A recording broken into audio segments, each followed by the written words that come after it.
So, Oh, thank you so much. I appreciate that. How are you? Secretary, I see you again. You too. Appreciate it. Well, good afternoon, everybody. I'm Kristi Noem, the United States Secretary of Homeland Security, and I appreciate you all being here.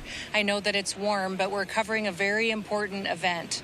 As of tomorrow, President Trump will have been in the White House and in charge of this country for 7 months. And in this first 7 months, he has accomplished some unprecedented things for the security and the safety of all American citizens.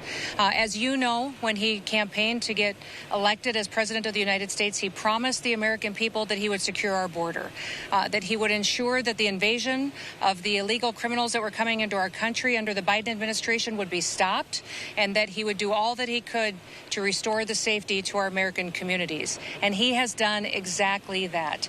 In fact, today we have the most secure U.S. border that we've ever had in the history of this nation. It's incredible the work that he has done along with the good folks out of CBP and ICE and law enforcement, federal agencies in partnership with states like Texas right here, and also with our local law enforcement that have stepped up and deployed individuals and resources to help us secure this border. Today, we're going to be talking about the incredible work that these individuals have done in making sure that we're continuing to construct infrastructure. And when you look at what is behind us as far as the wall that is being built, you see obviously the structure, but also there will be more added to it as far as technology, cameras, sensors that will ensure that it will be secure far into the future, and that will be efficient as well with our resources and our individuals and our agents that are out here on duty day and night, making sure that America is safe. Remember that a nation without borders is no nation at all. And we're so thankful that we have a president that understands that and understands that a secure border is important to our country's future. Now, if you look at the structure that's behind me, it's tall, which makes it very, very difficult to climb, almost impossible. It also goes deep into the ground, which would make it very difficult, if not impossible, to dig under. And today, we are also going to be painting it black. That is specifically at the request of the president, who understands that in the hot temperatures down here, when something is painted black, it gets even warmer, and it will make it even harder for people to climb. So we are going to be painting the entire southern border wall black to make sure that we encourage individuals to not come into our country illegally, to not break our federal laws, but that they will abide and come to our country the right way so that they can stay and have the opportunity to become United States citizens and pursue the American dream.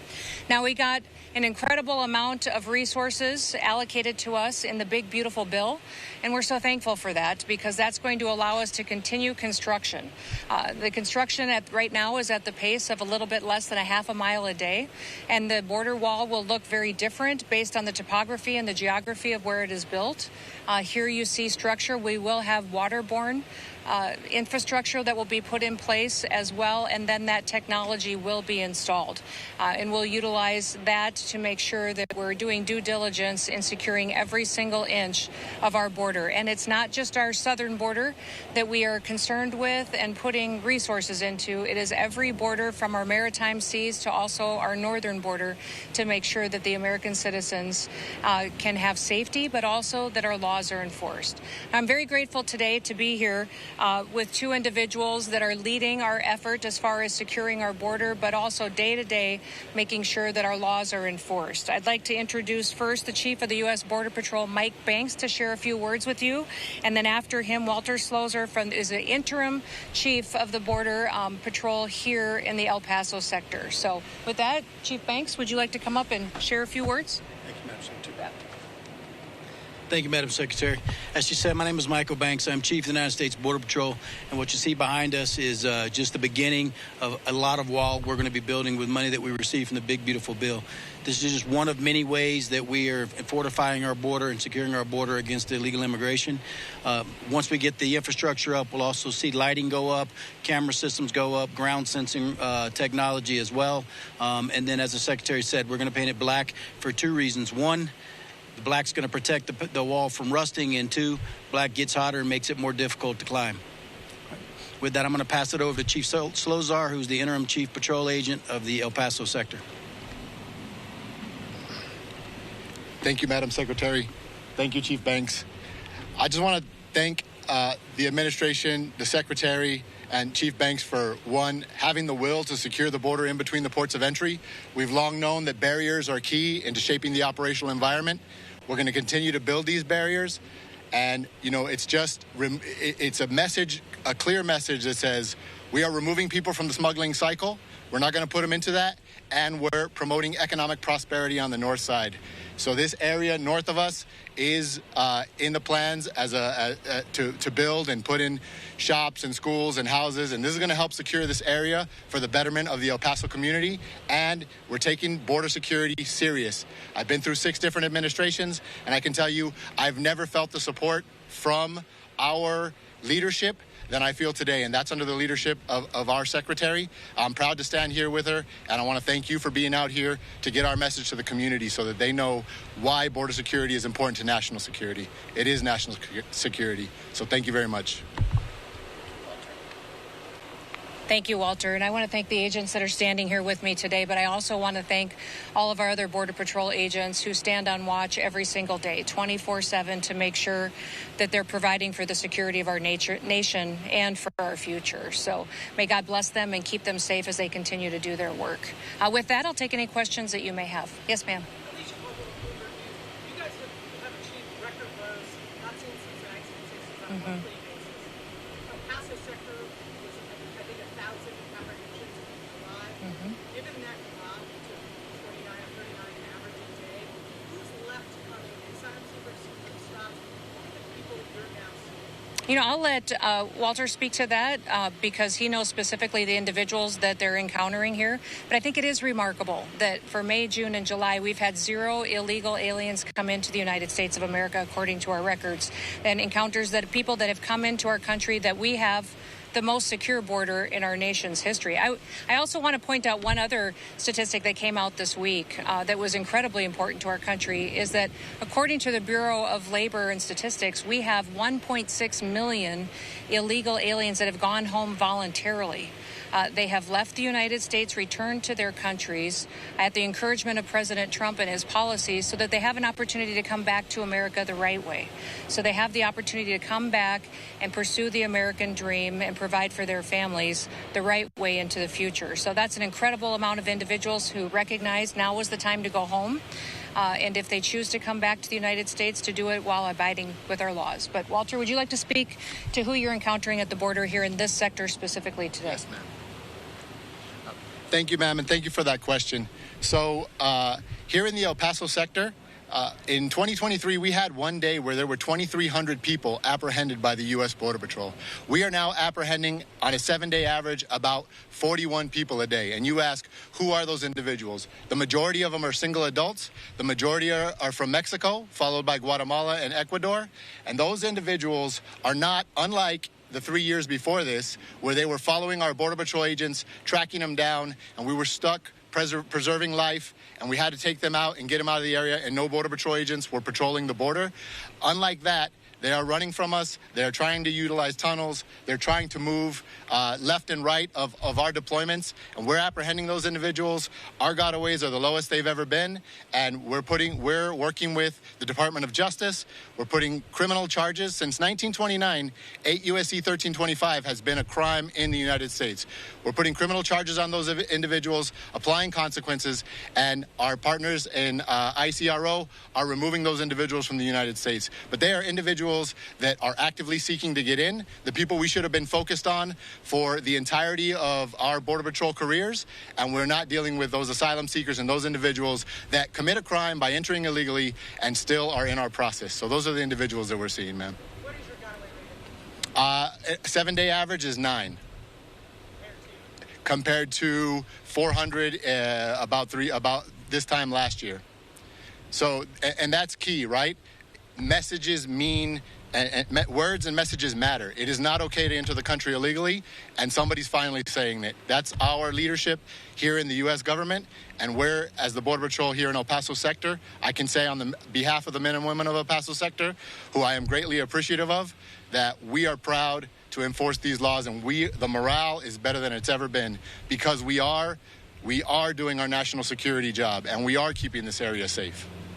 Thank you. Sure. Yes.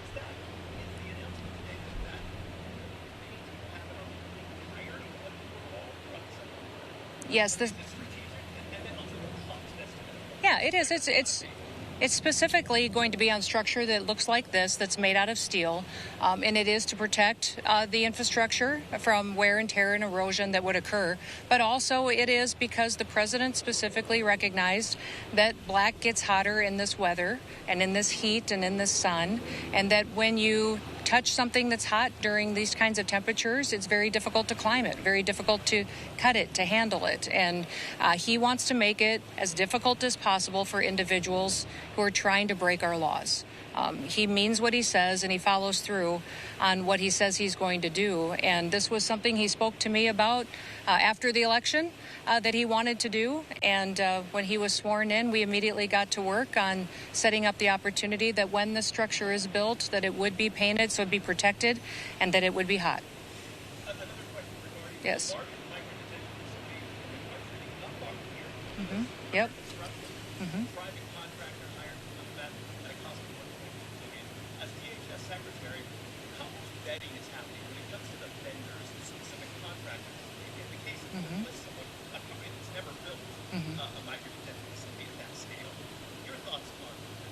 Well, most of that construction and those contracts go through the Department of Homeland Security, except for the ones that are on military installations. And so that is a DoD project that we're working in partnership with, which President Trump has committed to have a whole of government approach. He's got every agency and cabinet member working together to address the situation that we have with illegal aliens that are in our country. And so we're thankful for Secretary Hegseth's leadership and his partnership in that effort. But we're continuing to build partnerships with governors, with other local entities and local sheriffs or law enforcement agencies that are willing to open detention centers as well. In fact, in Nebraska, we have one that will be opening up soon called the Cornhusker Clinker, I think it is. And that will be very helpful strategically, not far from Denver, Colorado, that will help us out with logistics and transportation to return people to their home countries. Yes. How will I further expand what? Detention centers? Well, we will continue to work the processes to make sure that people go through their due process hearings and deport them as soon as possible. So our hope is that we'll continue to build partnerships for more detention centers, but I'm very focused on making sure that once we're picking someone up in our country with final removal orders or criminal convictions and charges, that we're removing them as soon as possible too. My goal is not to build hundreds of thousands of beds. My goal is to get people out of this country that are here illegally. And so that's where our focus is, and we'll build as many detention beds as we need to get the job done. To Mexico? Oh, to New Mexico. There could be. I know that New Mexico has some debates going on with our detention centers, but we're planning on keeping our presence there and expanding it if possible. Yes. Mm-hmm. Mm-hmm.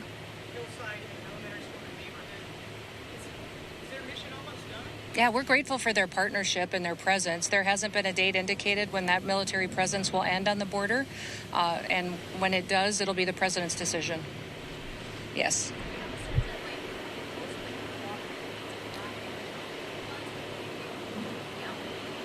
For the painting project, not necessarily all of it has been contracted out yet, but we'll move pretty quickly. As you can see, the gentleman behind me and the folks behind me are working very hard, and they move fast.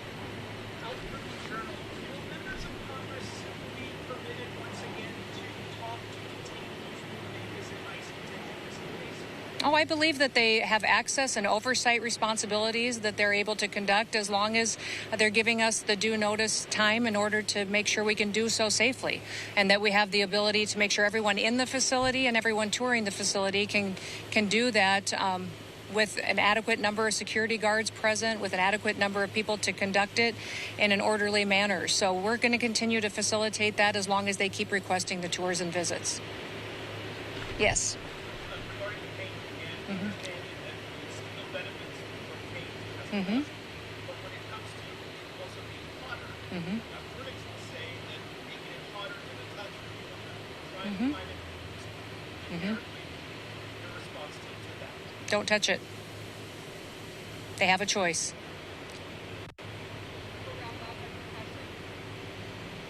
Thank you, everybody. Appreciate it.